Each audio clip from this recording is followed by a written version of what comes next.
नमस्कार, मैं एस्ट्रोलॉजर नीलम। ज्योतिष के ज्ञान और समस्याओं के समाधान के लिए जुड़े रहिए हमारे चैनल एस्ट्रो अर्थ पर। आज हम जिस ग्रह पर चर्चा करेंगे वो है शुक्र महाराज, और शुक्र महाराज का गोचर जो है वो मिथुन राशि में होने वाला है 12 जून को। 12 जून संध्या 6:35 पर शुक्र महाराज वृषभ राशि, अपनी राशि से निकलकर अपने मित्र ग्रह की राशि बुध की राशि में गोचर करेंगे। और ये गोचर किस तरीके का इम्पैक्ट लेकर आएगा 12 राशियों पर, इसकी हम चर्चा करेंगे। 12 राशियां मैं चंद्र राशि से आप लोग देख सकते हैं, उनके बारे में चर्चा करूंगी। और अगर आप लग्न से देखना चाहें तब भी जो इम्पैक्ट है वो तकरीबन सेम आएगा। जब भी शुक्र जैसे ग्रह का गोचर होता है, क्योंकि देखिए कोई भी ग्रह अपना नैसर्गिक गुण हमेशा साथ रखता है, लेकिन जिस राशि में चला जाता है उस राशि के गुण को भी साथ में ले जाता है। और इसके साथ ही वह किस भाव में बैठा है, किस भाव में जा रहा है, उस भाव का भी गुण अपने साथ लाता है। इस वर्ष तकरीबन 15 बार जो शुक्र ग्रह जो है वो गोचर अपना बदलेंगे। 12 बार उनका गोचर, 15 बार उनका गोचर होगा 12 महीनों में। और इसके साथ ही ये जरूर है कि 2024 में शुक्र महाराज वक्री नहीं हो रहे हैं, जो कि अच्छी बात है। शादियों का, प्रेम संबंधों का, फीमेल्स का, लव लाइफ का, सिर्फ लग्जरियस लाइफ का, भोग विलास का कारक शुक्र ग्रह को माना जाता है। जबकि सिर्फ इतना ही शुक्र ग्रह को व्याख्या करना अच्छी बात नहीं है, क्योंकि शुक्र ग्रह इन सब से हटकर एक प्लैनेट है, इन सबसे और भी ऊपर उठकर प्लैनेट है। शुक्र ग्रह इतना अच्छा सौम्य ग्रह है, इतना पवित्र ग्रह है कि जिसके मलिन होने के चांसेस बहुत ज्यादा हो जाते हैं। आप देखिए, जब भी बहुत ज्यादा सफेदी होती है तो उस पर दाग अगर छोटा सा भी लग जाए तो बहुत जल्दी दिखाई देता है। तो शुक्र ग्रह भी कुछ ऐसा ही ग्रह है, जिसकी मलिनता हो जाए तो उच्च का शुक्र हो वो भी खराब रिजल्ट देगा। और जो अगर स्वच्छ रहे, सही रहे, अच्छा रहे, तो अगर नीच का भी बैठा है तब भी आपकी लाइफ पे अच्छा इम्पैक्ट डालेगा। ये डिपेंड करता है आपके कर्मों पर। शुक्र ग्रह के ऊपर चर्चा करेंगे और शुक्र ग्रह के गोचर के बारे में हम जानेंगे कि किस प्रकार का ये गोचर आपकी लाइफ में इम्पैक्ट लेकर आएगा और 12 राशियों पर इसका क्या प्रभाव रहेगा। तो आइए बात करते हैं वृश्चिक राशि वाले जातकों के लिए शुक्र का मिथुन राशि में गोचर क्या प्रभाव लेकर आएगा, जो कि एक अच्छा प्रभाव नहीं लाने वाला है, क्योंकि ये गोचर जो है वो अष्टम भाव में जाएगा। और अष्टम भाव में मिथुन राशि पड़ती है स्कॉर्पियंस के लिए।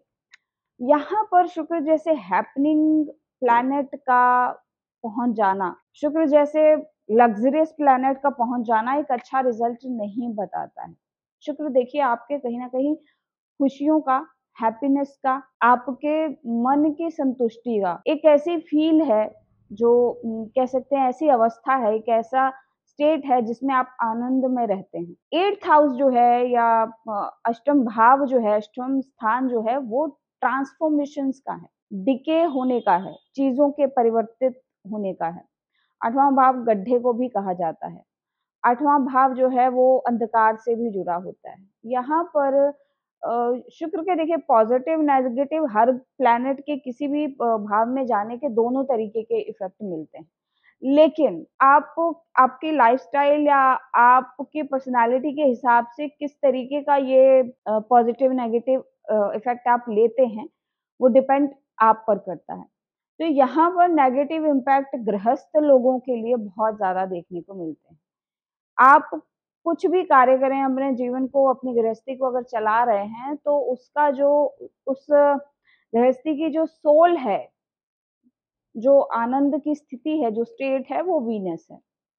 और ये वीनस अगर अष्टम भाव में या ट्रांसफॉर्मेशन के भाव में चला जाए तो आप समझिए कि अब ये स्थिति में ट्रांसफॉर्मेशंस बहुत होंगे, चेंजेस बहुत होंगे। मन आपका या आपकी खुशियां जो है वो कभी भी स्थायी रूप से नहीं रह पाएंगी। हालांकि खुशियां स्थायी रूप से नहीं रहती हैं, it's a state of mind, लेकिन शुक्र केवल खुशियों को ही नहीं बल्कि आपके रिलेशनशिप को भी रिप्रेजेंट करता है। तो यहाँ पर रिलेशनशिप में ट्रांसफॉर्मेशंस आपको देखने को मिलेंगी, बहुत जल्दी लोग चेंज होंगे, परिवर्तित होंगे। अष्टम भाव आपका धन का भी है, आपके रिसोर्सेज का भी है। आप धन से, हाँ जरूर, मेरा धन से अभिप्राय यहाँ पर शुक्र को केवल पैसा, जो आज के टाइम में सिर्फ मॉनेटरी गेन्स की तरफ देखा जाता है, जो कि बिल्कुल भी ऐसा नहीं है।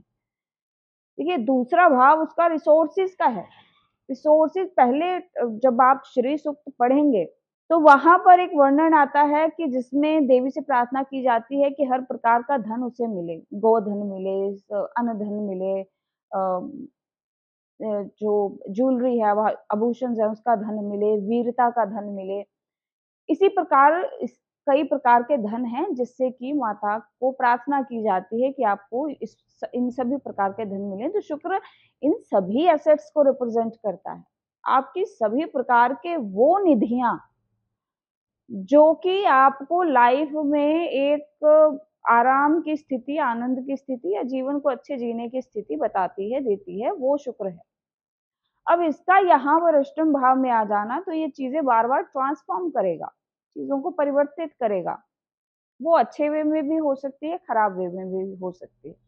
अष्टम भाव का शुक्र अर्ली एज में चीजें न कर पाना, एक अटेम्प्ट में चीजें ना कर पाना, इसके बारे में भी बताता है। अष्टम भाव का शुक्र जो है वो ये भी बताता है कि आप कहीं ना कहीं अपनी लाइफ में रिलेशनशिप को लेकर थोड़ी परेशानी में आने वाले हैं।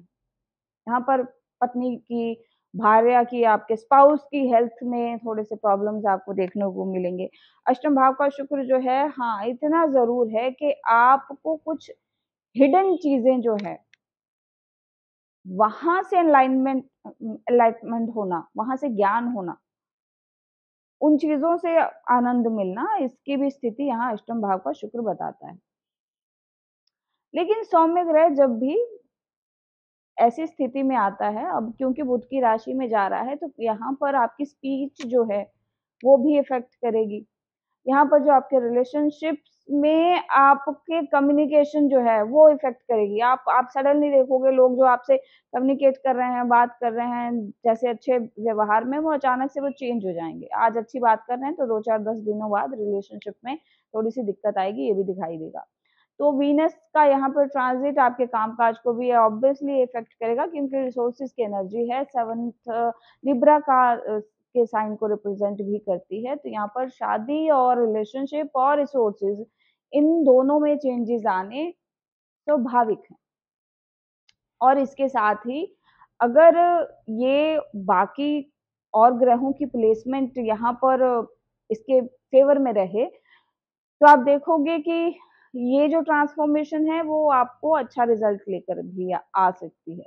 कई बार ऐसा देखा गया कि अष्टम भाव का शुक्र जो है वो इतना बुरा नहीं होता अगर उसकी बाकी की राशियों की प्लेसमेंट आपके चार्ट के अकॉर्डिंग जो है वो अच्छी बैठी हो। अब स्कॉर्पियंस के लिए, वृश्चिक राशि वाले जातकों के लिए जो उसकी दूसरी राशि है वो 7th हाउस में पड़ेगी, और